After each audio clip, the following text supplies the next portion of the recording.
Welcome, Roomers and Zoomers, to Orange Coast Unitarian Universalist Church. My name is Yulis Aiton, and I'm your worship associate today. I'm joined by Reverend Sian Wiltshire, our minister, and Beth Syverson, our director of music ministries, in welcoming you this morning. Karen Magoon-Pearson, our Director of Religious Education, is currently holding classes for our children and youth at Estancia Park. Please note on the screen all the wonderful people who made today's service possible. We also respectfully recognize that our church property rests on Ahachiment and Dongva land. As Unitarian Universalists, we have many different beliefs, but we are one loving community. Together we covenant that whatever our beliefs, we accept one another and encourage each other in spiritual growth. We affirm that all life has inherent value and that all existence is interconnected. We strive for justice and compassion in our deeds and relationships, and we are committed to creating a welcoming community without regard to the traits that sometimes divide people. To our roomers, we invite you to silence your cell phones. For our Zoomers, we invite you to say hello in the chat. Because of our current circumstances, when songs appear on the screen, roomers are invited to sway with the music with Zoomers, while Zoomers can, of course, sing along. I want to extend a special welcome to visitors. If you are seeking a spiritual home, we hope that you will find it here. Later in the service, we will have an opportunity for you to introduce yourself if you would like to do so. Let our worship begin with the lighting of our chalice as we say our unison affirmation. Love is the spirit of this church, and service is its law. To dwell together in peace, to seek truth in love, and to help one another. This we affirm together. Good morning, everyone.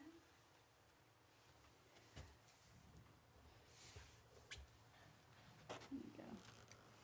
Good morning. Our opening song is Come, Come, Whoever You Are, with text by Rumi, the Sufi poet from the 1300s. And it's a beautiful song with several different parts. So sing along with whichever part you'd like. And roomers and Zoomers, please rise in body or spirit.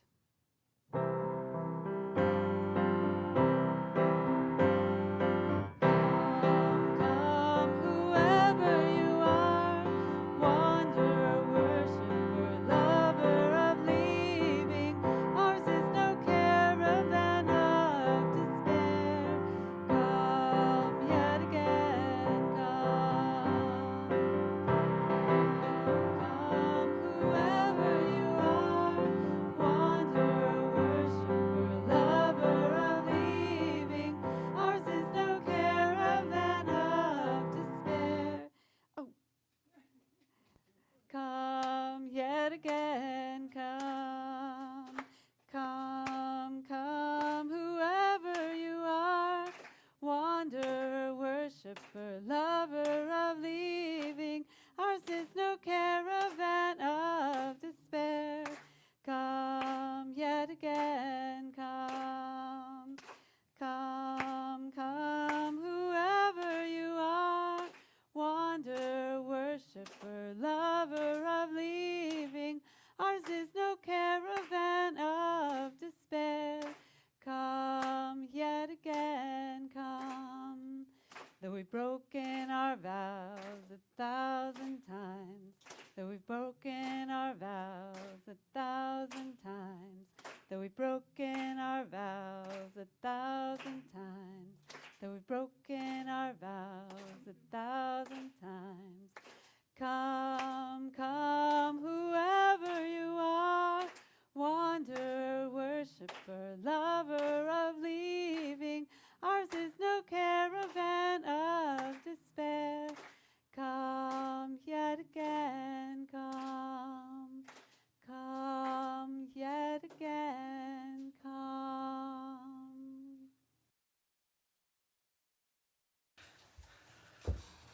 Come yet again, come whether you've broken your vows 1,000 times. I want to ask some questions this morning. What does it mean to be a Unitarian Universalist? Are we the church of the open mind, the helping hands, and the loving heart? I hope so. Are we the church where everyone is welcome, come whoever you are? I know that we strive for that. Are we the church, as some people say, that you can believe whatever you want, that including, a doorknob could be your God? I really hope not. There are lots of ideas about what it means to be a Unitarian Universalist, and so I want you today, in part as we're going through our service, to think about what does it mean to you. But I think what I like is that we ask a lot of questions. And one of my favorite quotes is from that poet Rilke, and he says, you need not now seek the answers, which cannot be given to you because you would not be able to live them. And the point is to live everything. Live the questions now. Perhaps you will then gradually, without noticing it, live along some distant day into the answer. I think we're still trying to figure out what it means to be a Unitarian Universalist, and I love that. So this morning, let's ask a lot of questions, try as we can to live into them, and let's have some fun doing it.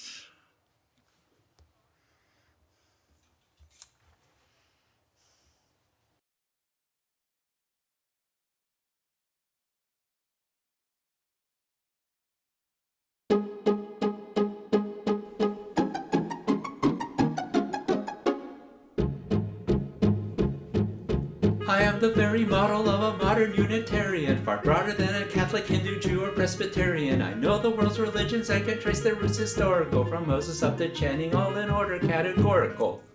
I'm very well acquainted too with theories theological. On existential questions I am always wholly logical. About most any problem I am teeming with a lot of views. I'm full of fine ideas that should fill our church's empty pews. We're full of fine ideas that should fill our church's empty pews. We're full of fine ideas that should fill our church's empty pews. We're full of fine ideas that should fill our church's empty pews.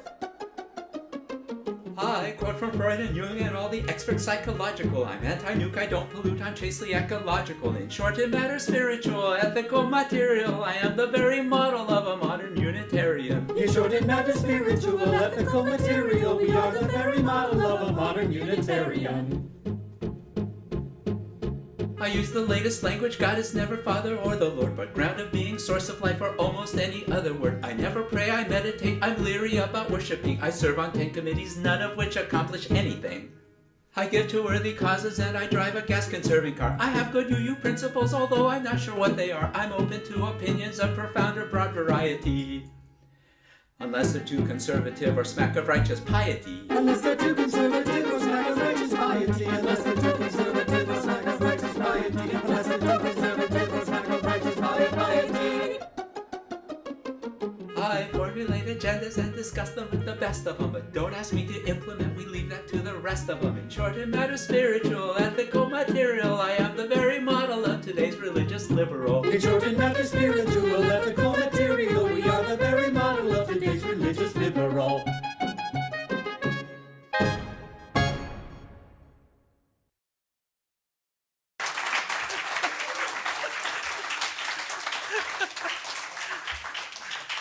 Our star, Steve Morihiro, he did that in one take. Can you believe it? It's amazing.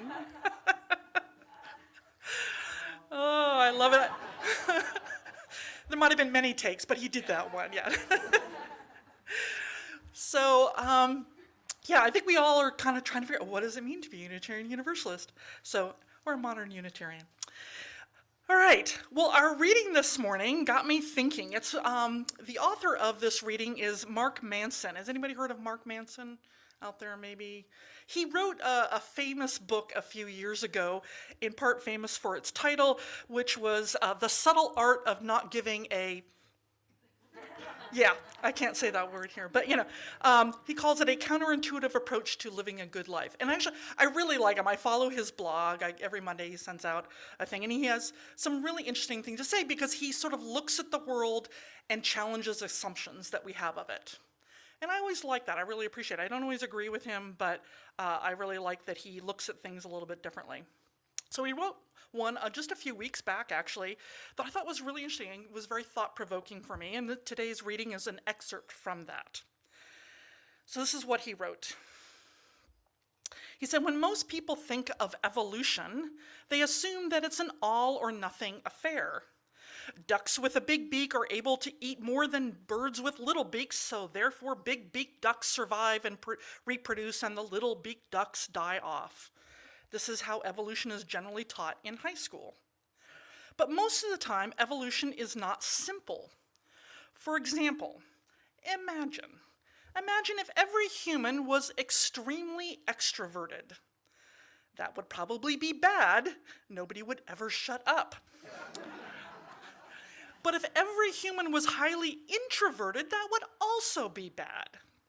By generating a population of a nice spectrum of introverted, extroverted people, we end up with a more functional, well-rounded society. You can make the same case for a ton of human traits. We need people who are both sort of uptight, relaxed, logical, creative, compassionate, dispassionate, etc. This, in a nutshell, he says, is the genius of democracy. It's built to accentuate rather than to suppress diversity. It's not just diversity of race, gender, or religion, but diversity of the personality, interests, philosophies, and worldly pursuits. Democratic systems let the wisdom of evolutionary processes play out in the social realm. This is why democratic societies tend to be more economically innovative, culturally dynamic, and physically safer than the alternatives. Tyranny fails because it attempts to crush diversity. It removes the opportunity for evolutionary stable strategies. For example, forcing every person in a society to adopt a specific ideology, religion, or goal is socially suboptimal. It makes a society rigid and fragile. Tyranny's desire for harmony and uniformity ultimately leads to its downfall. Paradoxically, the price for diversity is constant stress and anxiety. Diversity means differences, and differences mean conflict. Highly extroverted people annoy highly introverted people, and vice versa. Highly religious people offend highly non-religious people, and vice versa. People from rural and urban areas have different life experiences and different values. People with differing beliefs yell at each other, fight, and complain about how awful everyone else is. Yet this perception that everyone else is awful is evidence that everything is all right. The fact that we're exposed to enough diversity of thought and lifestyle to be so annoyed by everyone demonstrates that the system is working. In a sense, democracy requires constant dissatisfaction. It's not a bug, it's a feature. It's not a bug, it's a feature. So this morning, I invite you into a time of just kind of pondering his words. Do you agree with them or not? Take a deep breath if you want to get yourself relaxed and kind of settled. Just consider for a few moments in a spirit of silence to consider that. What's your gut reaction to that?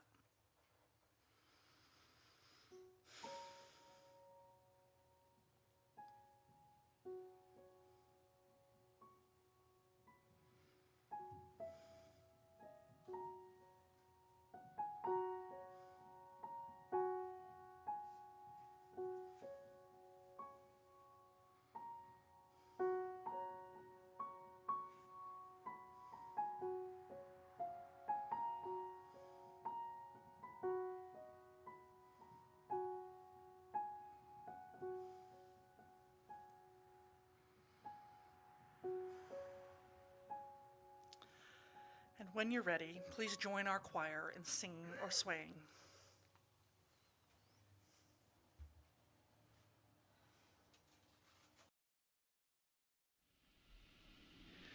We shall be known by the company we keep, by the ones who circle round to tend these fires. We shall be known by the ones who sow and reap the seeds of change alive from deep within the earth. It is time now. It is time now that we thrive. It is time we lead ourselves into the well. It is time now, and what a time to be alive. In this great turning we shall learn to lead in love. In this great turning we shall learn to lead in love. We shall be known by the company we keep, by the ones who circle round to tend these fires. We shall be known by the ones who sow and reap the seeds of change alive from deep within the earth. It is time now. It is time now that we thrive. It is time we lead ourselves into the well. It is time now, and what a time to be alive. In this great turning we shall learn to lead in love. In this great turning we shall learn to lead in love.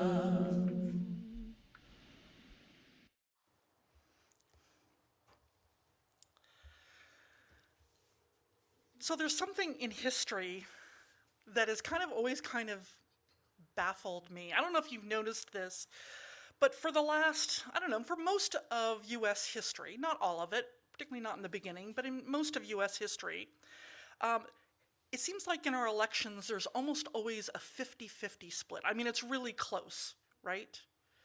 Like it might be 52 to 48 or something like that, but it's really close. And it always sort of baffled me, like, why does it have to be that way? Is there some sort of cosmic equilibrium that has to happen? I have no idea why this happens. I wonder if maybe that's what happens in democracies over time, that we just can't avoid it. And we live in this time right now where we all feel very polarized.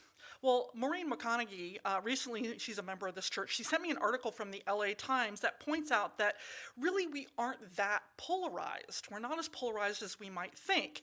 The article points out that, for example, 2/3 of the people in the US are for marriage equality, okay? And nearly 2/3 are for a woman's right to choose. Maybe not in Texas, mind you. But he points out also that about 75% of people agree that while masks and social distancing have, been really that kind of sucks, but it did help to slow the pandemic. 75% of people agree with that. And even 2/3 of people agree that it was worth it. But that's not really what we hear, right? According to this article, it's what the pundits that tell us things, right? The loud minorities, the social media that want you to believe is that we are deeply polarized in this 50-50 standstill. I mean, look at Congress, right? It feels a little bit like it's a 50-50 standstill there. So I was thinking about Manson, I was thinking about this article, and to a certain extent I think that Manson is right. Diversity is key to democracy. I agree with him on that. The problem is that while polarization may or may not be happening, our perception is that it is happening. It feels like it's happening. And I do believe that our democracy is suffering for it. I mean, just look at what's happening right now in Georgia and Texas. You've got voting rights in Georgia being stifled by having all these really strict laws around everything that basically limit people who are poor, which tend to be people of color, so that they can't vote.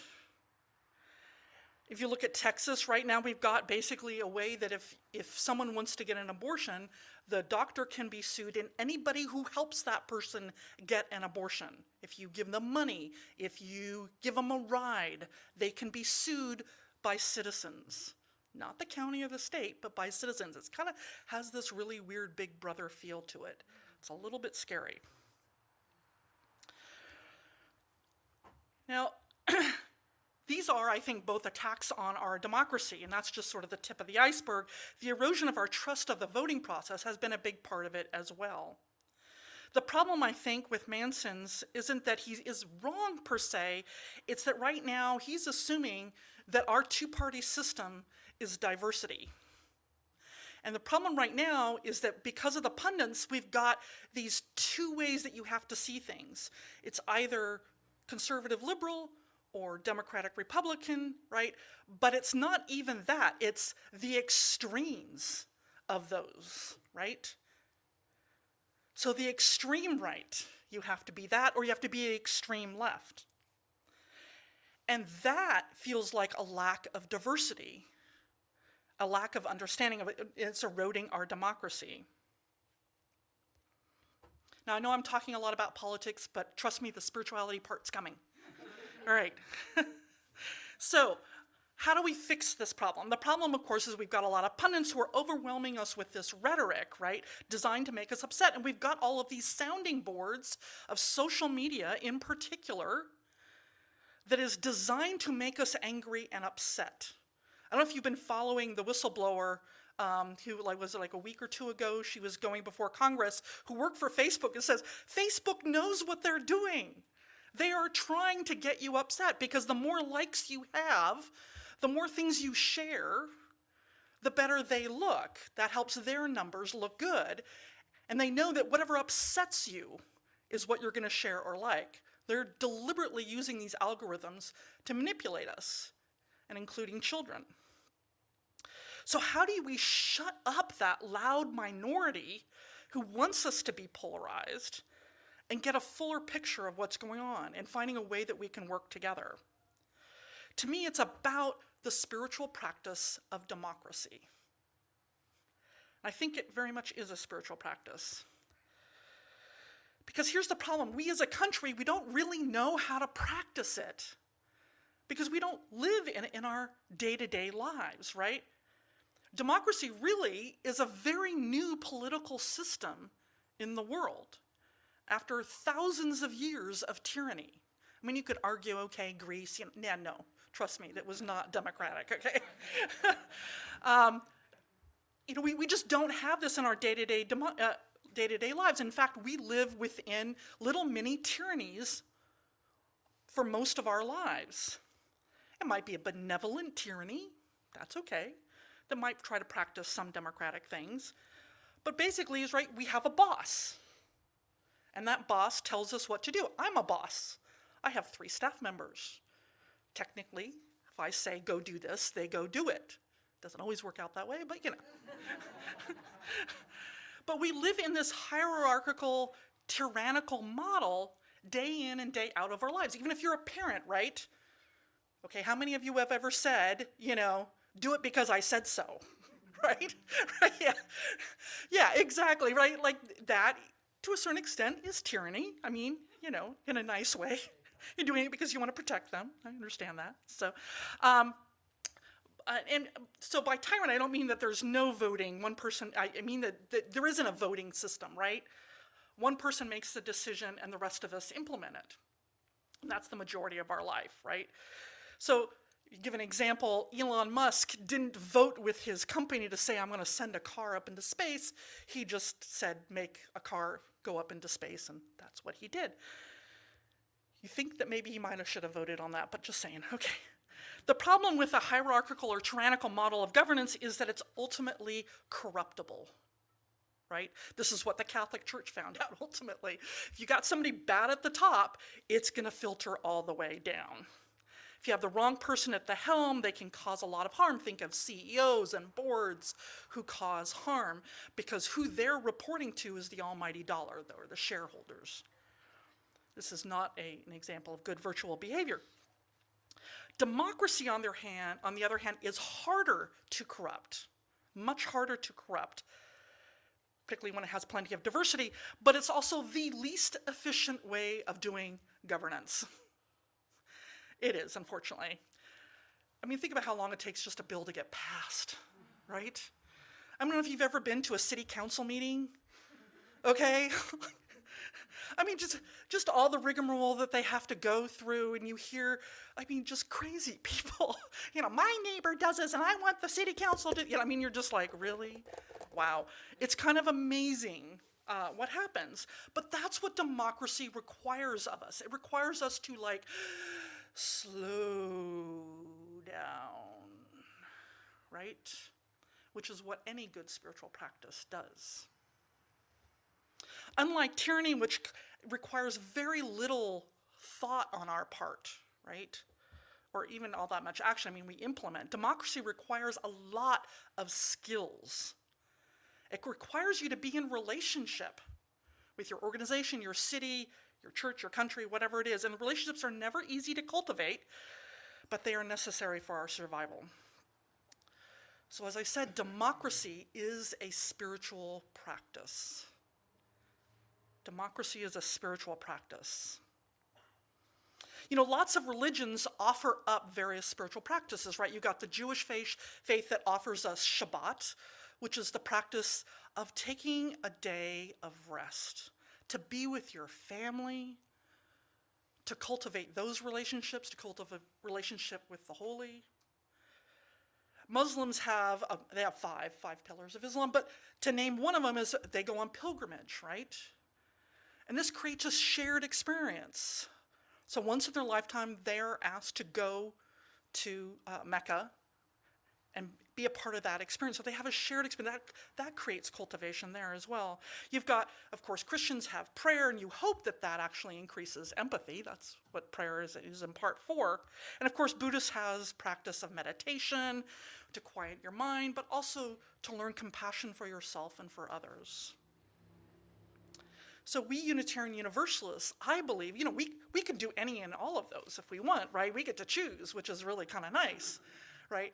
But I think that we also offer one to the world, and that is the spiritual practice of democracy. In fact, it's our fifth principle, right?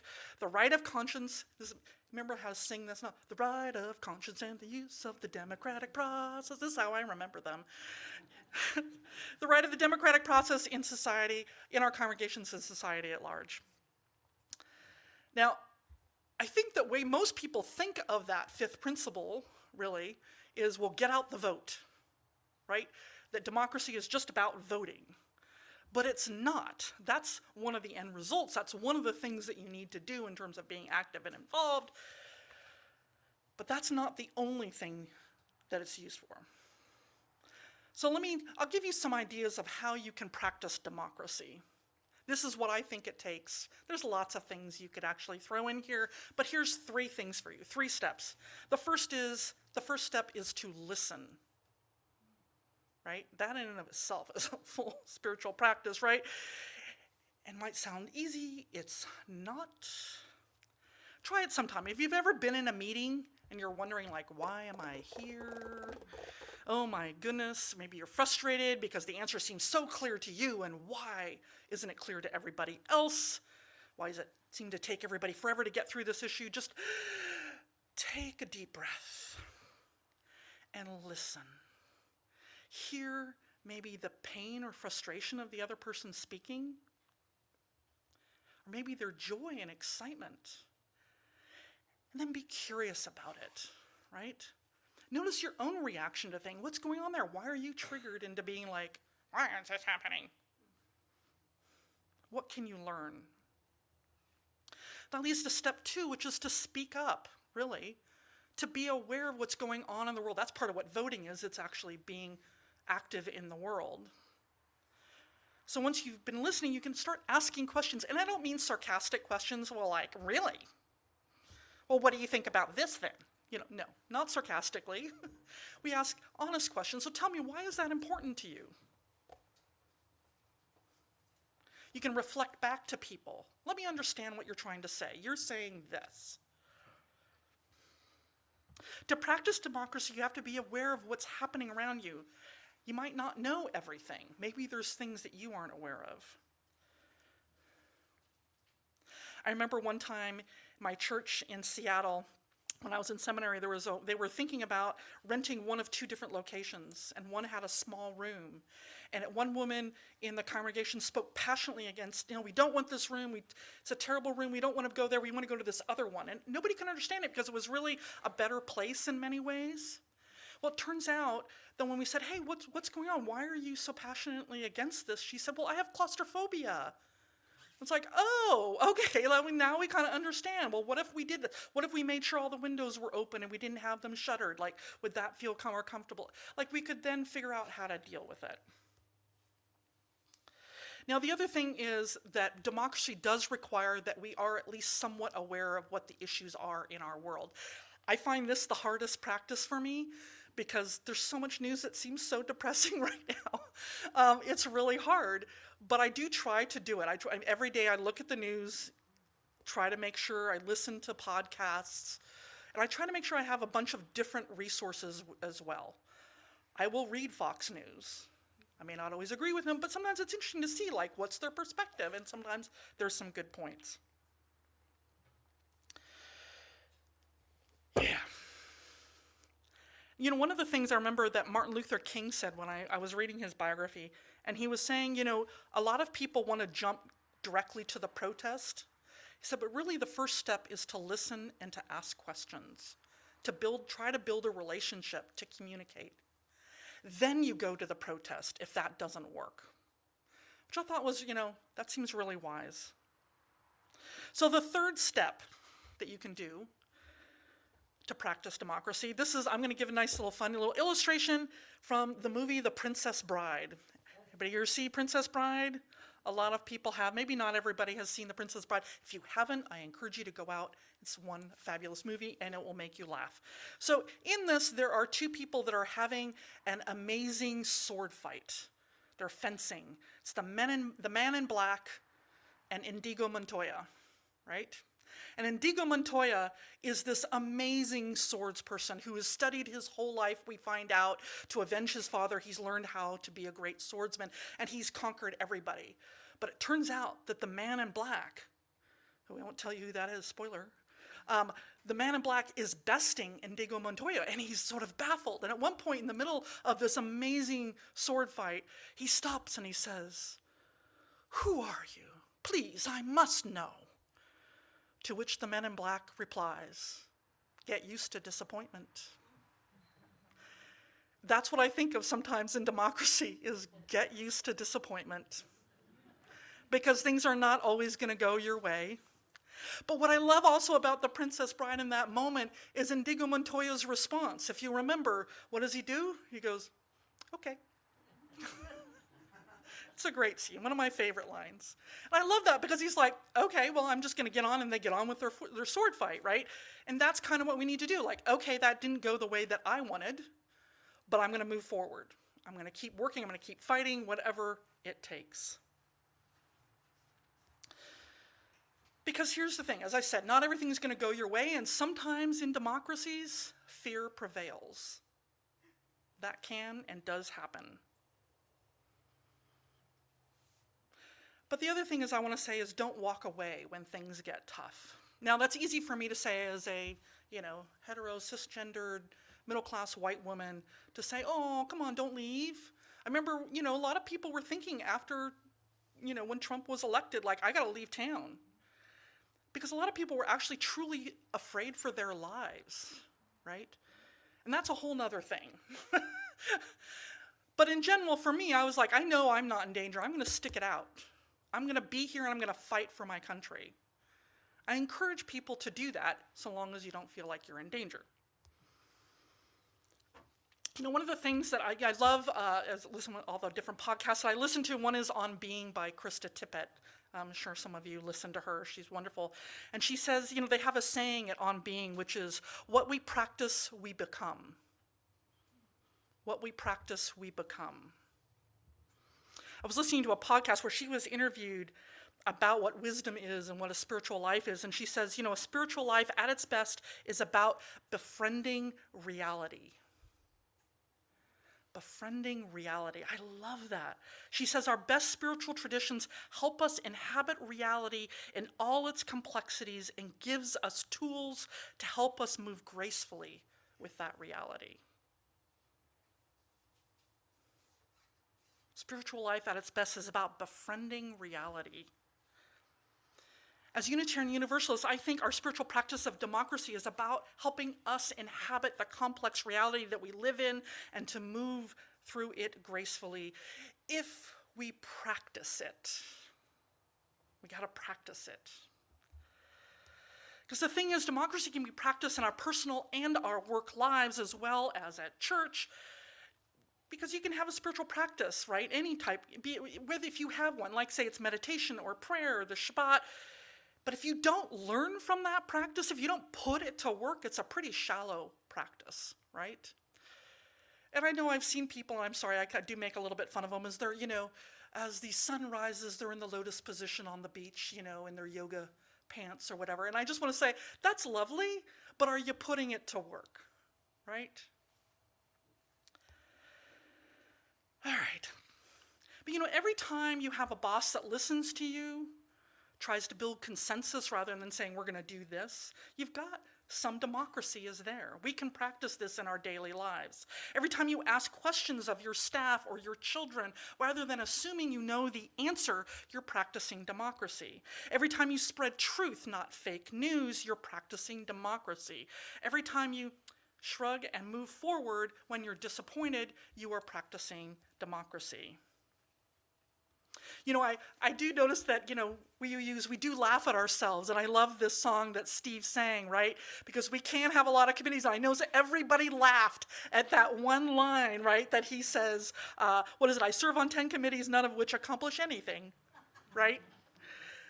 It can seem that way because democracy moves so slow, right? Committee work can be frustrating, but it's also really rewarding, particularly if you approach it as a spiritual practice. I know that many people approach worship as a spiritual practice. They make time for it, they make sure they're present. If they're on Zoom, they're not doing anything else, and they're just being present and here. You're here to reflect and to learn and to grow and nurturing your own soul. But like I said, a spiritual practice is nothing if we don't bring it into our lives. Democracy is not easy. It requires a lot of us. And sometimes it seems that the way out is to just be a tyrant, right? Like that's easy. But if we're going to save our democracy, I think we need to treat it as a spiritual practice. So next time you're in a meeting at work or at home or at church, wherever you want to roll your eyes, or wish you were anywhere else, take a deep breath and realize that you have the opportunity in that moment to practice one of the greatest gifts this country has given the world. And dive on in, because I know you can do this. I know you can. All right, let's join the choir in singing or swaying. Amen.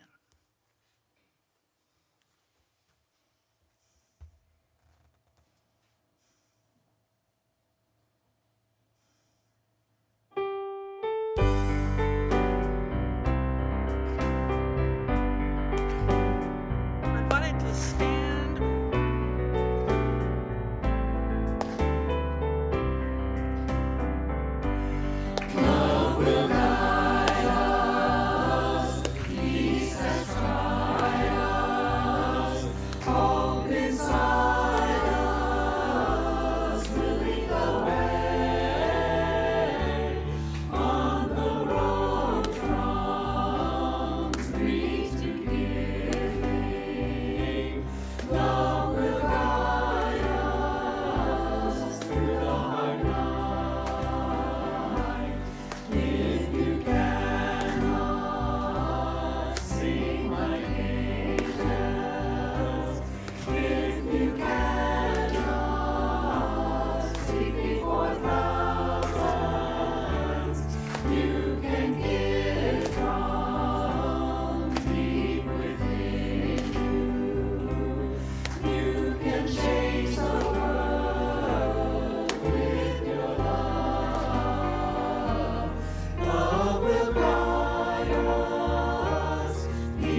Unitarian Universalist congregations are fully self-supporting, meaning that members and friends raise all funds for the operating budgets, ministries, and programs of the church.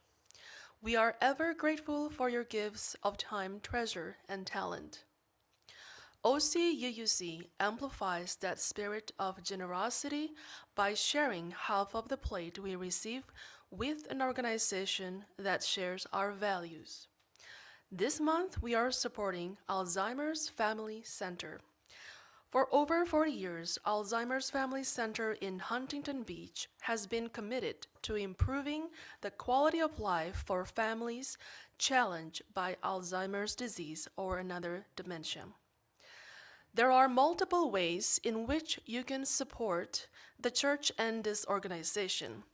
You can mail a check, you can go through our website, use an app called Venco Mobile, or if you are a roomer, you can place your offering in a basket as you leave the service today.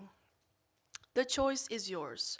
All the information is on our website should you need it. As always, thank you for your generosity.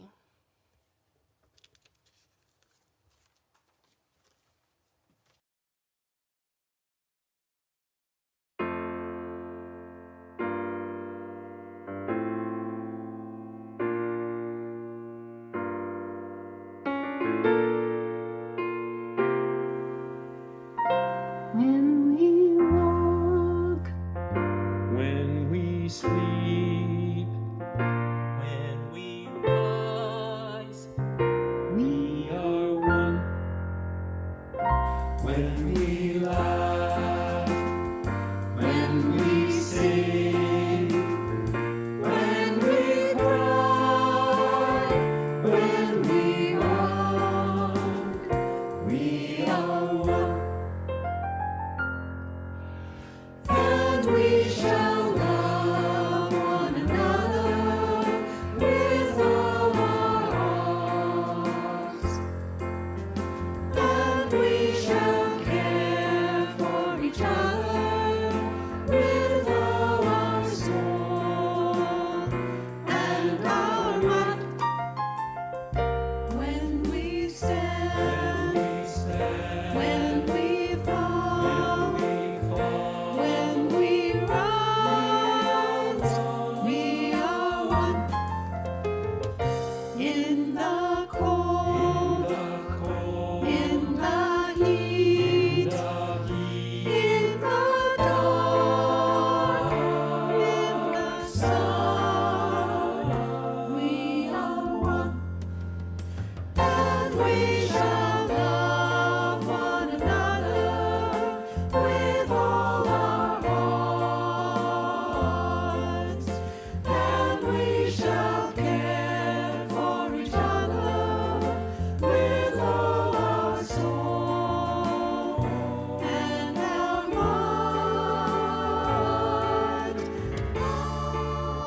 When we're trapped within our blindness, that's the way we hurt ourselves. When we're reaching out with kindness, we will rise.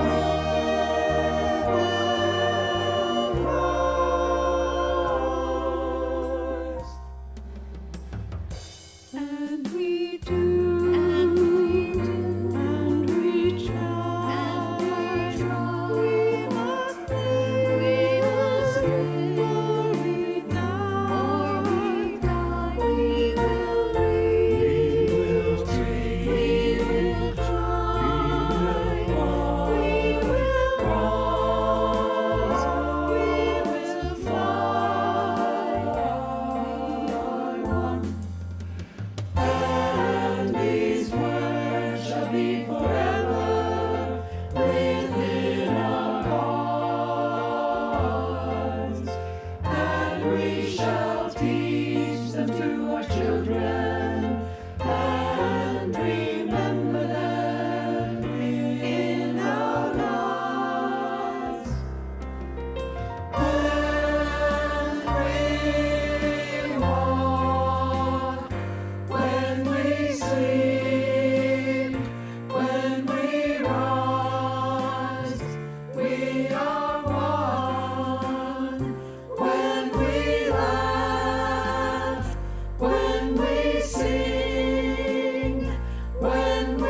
Zoomers, please join in singing, and Roomers sway along with We Gather Together, a song we sing every week that puts our intentions into words and expresses our gratitude for the many gifts we share.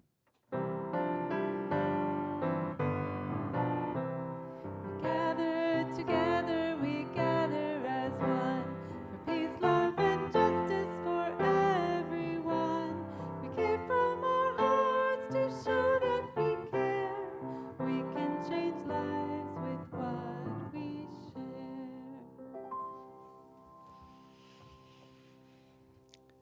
Now is that time that we get to honor the important events and people in our lives. It's our weekly ritual we call Joys and Sorrows. And you're invited, one and all, roomer, zoomer, friend, member, guest, everyone is invited. I'd also like to begin by inviting Lori Kluge up here. She's one of our pastoral care team members. Here she's going to assist us. So if you've held something close in your heart in the last days, weeks, or hours, you're invited to do this honoring. If you're a roomer, we've done things a little bit different. You're invited to come forward now and to light your own candle. Lori will help you with that. If you'd like to share your joy or sorrow, you can write it on a slip of paper. I know some of you have already done so and handed them to our ushers. You can hand it to me.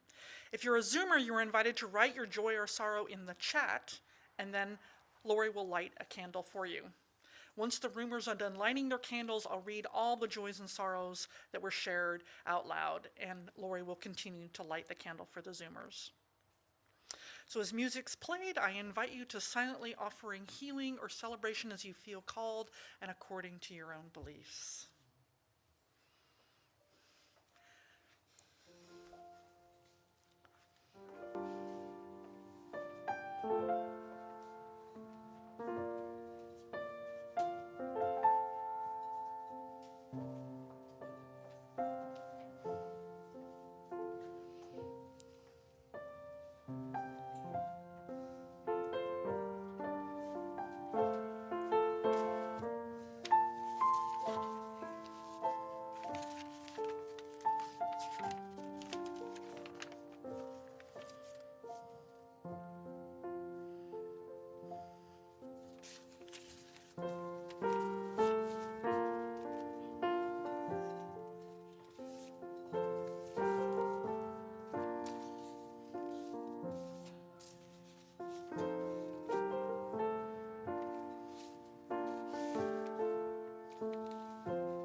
So on Zoom today, let's see.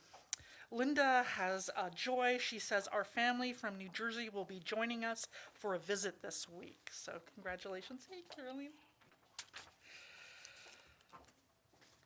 Let's see here.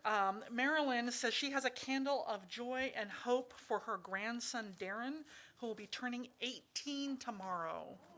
Darren will be turning 18. Wow. She says, may he continue to find find questions to answer through his journey of life. Amen. Live with the questions. And Amelia says she's so inspired by our return to live music. I think she means Daniels Hall, not Disney Hall. She said for the first time yesterday, maybe it's Disney Hall. She said, I don't think we appreciated it fully before. She means Daniels Hall. Yeah, that's nodding. Yeah, Daniels Hall. You gotta love, autocorrect. So, and then Valerie says it's a joy to share church with her parents, Linda and Jim. We're glad you can share that too.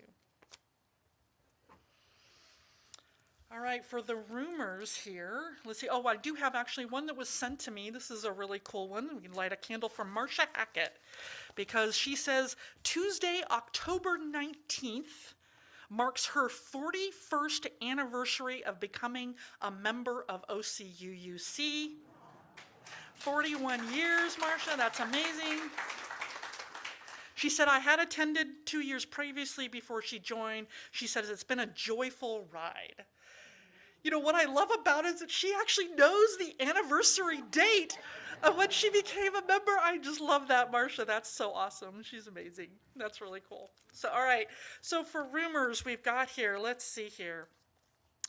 Let's see, Carolina. She says, Lenora and Lysandra Brandon, our twins, were born on August 17th, 2021. They are 2 months today.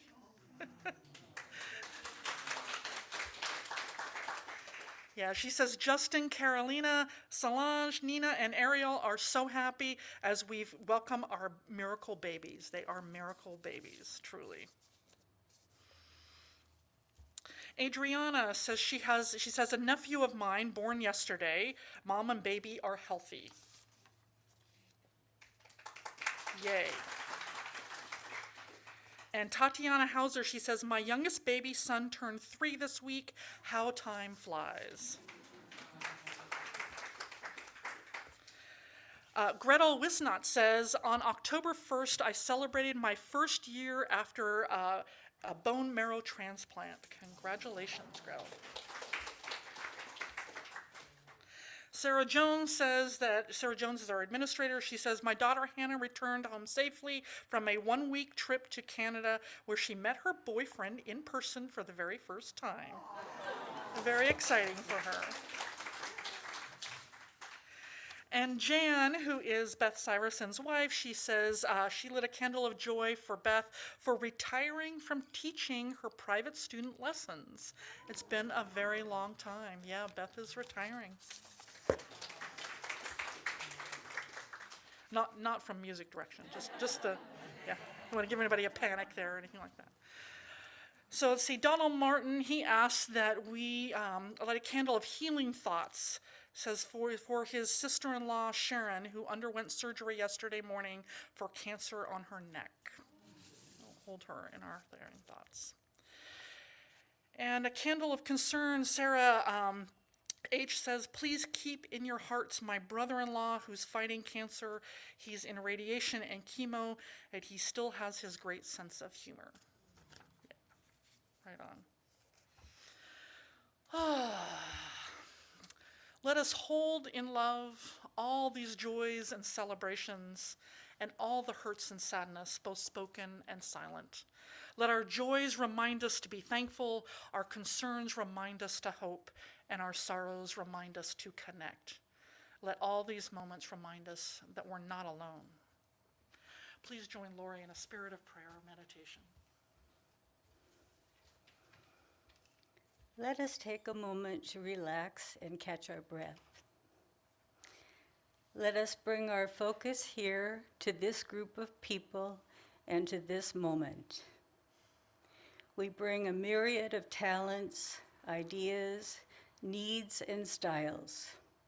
Yet within this diversity, there is a common bond between us. We love this congregation, and we are willing to work together to improve and strengthen this community of ours and our lives. We are a blessed community.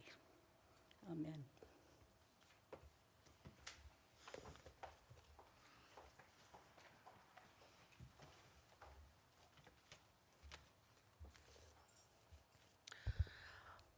Let us join together as we extinguish the flame of our chalice and say together, we extinguish our chalice, but not the light of truth, the warmth of community, or the fire of commitment. This we carry in our hearts until we are together again. Thank you for joining us this morning. We are a congregation made up of people who all believe differently. And yet, when we gather together, whether we are in the room or on Zoom, we make up one loving community. We need not think alike to love alike. If you are a guest, a visitor, or someone who hasn't yet been known to us, we invite you to become a part of this beloved community. We encourage you to either write in the chat or stand for a brief moment and tell us your name and where you are from.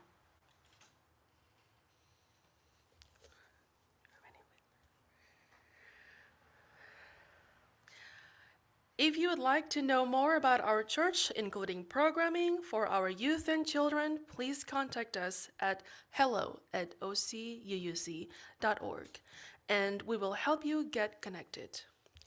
In addition, we invite you to sign up for our weekly email called The Blast at blast@ocuuc.org.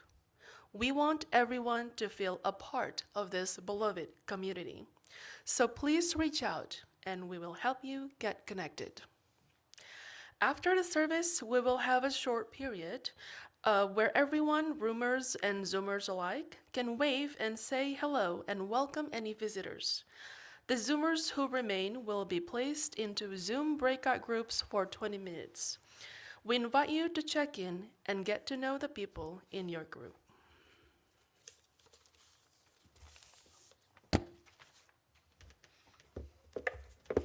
All right, announcements, of course. There's just lots of things that go on at this church. It doesn't happen just on Sunday morning. And I invite you all to get involved in one of these groups that are going on or some of the fun things that are happening.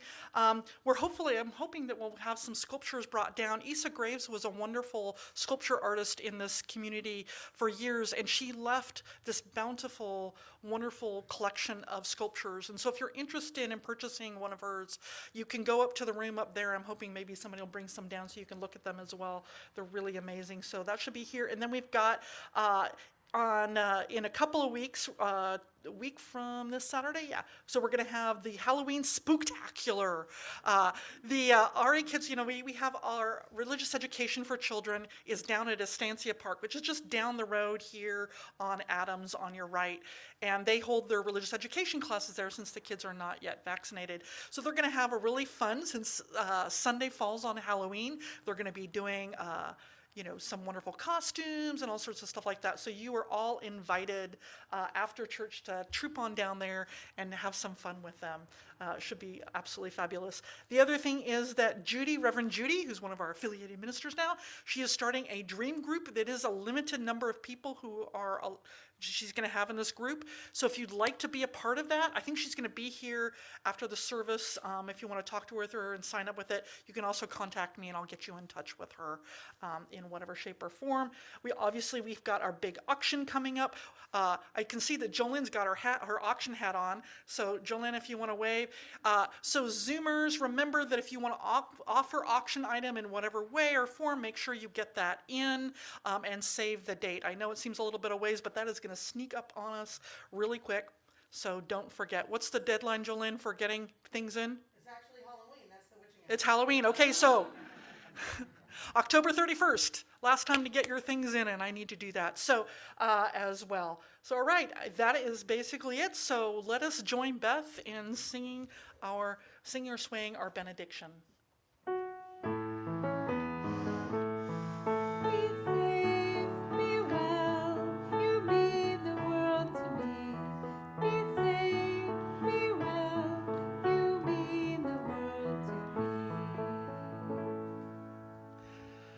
All right, my people, go practice democracy and befriend reality. This service is over. Let our service continue.